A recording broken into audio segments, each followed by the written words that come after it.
નમસ્કાર મિત્રો, અમારી ચેનલમાં નવા છો તો ચેનલ સબસ્ક્રાઇબ કરજો, વિડીયોને લાઇક કરી અને કોમેન્ટમાં જય શ્રી કૃષ્ણ જરૂર લખજો। તો ચાલો આજનો વિડીયો ચાલુ કરીએ। દરરોજ 5 ધ્વજા ચડે, માત્ર અબોટી બ્રાહ્મણ ધ્વજારોહણ કરી શકે। દ્વારકાધીશ મંદિરે ભારતભરના લોકો દર્શનાર્થે આવતા હોય છે અને તમામ લોકોની મનોકામના હોય છે કે તેઓ એક વખત દ્વારકાધીશના મંદિર પર ધજા ચડાવે। અહીં અબોટી બ્રાહ્મણ દ્વારા ધ્વજાનું બુકિંગ કરવામાં આવે છે।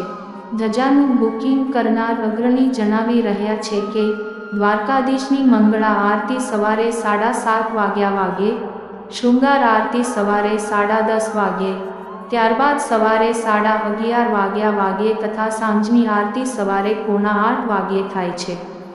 આ સમય દરમિયાન ધજા ચડાવવામાં આવે છે અને મંદિરની પૂજા આરતી બ્રાહ્મણ કરાવે છે। આ પૂજા બાદ અબોટી બ્રાહ્મણ ધજા ચડાવે છે। ધજા બદલવા માટેનો એક મોટો કાર્યક્રમ યોજાય છે। જે પરિવાર ધજા સ્પોન્સર કરે છે તેઓ ત્યાં આવે છે, તેમના હાથમાં ધજાઓ છે તે ભગવાનને સમર્પિત કરવામાં આવે છે। ત્યાંથી અબોટી બ્રાહ્મણ તેને લઈ ઉપર જાય છે અને ધજા બદલે છે। 52 ગજની ધજાનો અનોખો ઇતિહાસ। દ્વારકાધીશ મંદિર પર કરવામાં આવતી ધજાને 1 કિલોમીટર દૂરથી જોઈ શકાય છે, કારણ કે આ ધજા 52 ગજની હોય છે। 52 ગજની ધજા પાછળ અનેક લોક માન્યતા છે। કેટલાક લોકોનું માનવું છે કે દ્વારકા નગરી પર 56 પ્રકારના યાદવોનું શાસન હતું। તે સમયે પોતાના મહેલ હતા અને દરેક પર પોતાના અલગ અલગ ધ્વજ લગાવાતા હતા। મુખ્ય ભગવાન કૃષ્ણ, બલરામ અને ઋતુ અને પ્રદ્યુમ્ન આ 4 ભગવાનના મંદિર હજુ પણ બનેલા છે, જ્યારે અન્ય પ્રકારના યાદવના પ્રતીક સ્વરૂપ ભગવાન દ્વારકાધીશના મંદિર પર 52 ગજની ધ્વજા ફરકાવવામાં આવે છે। મંદિરની ધજા ખાસ દરજી દ્વારા તૈયાર કરવામાં આવે છે।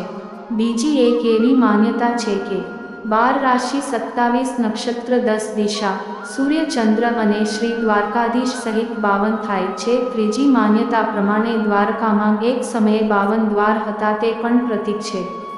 મંદિરની ધજા ખાસ દરજી દ્વારા તૈયાર કરવામાં આવે છે। જ્યારે ધજા બદલવાની પ્રક્રિયા થાય તે સમયે તેને જોવા પર પ્રતિબંધ હોય છે। દ્વારકાધીશની ધજા પર ચંદ્ર અને સૂર્યનું પ્રતીક।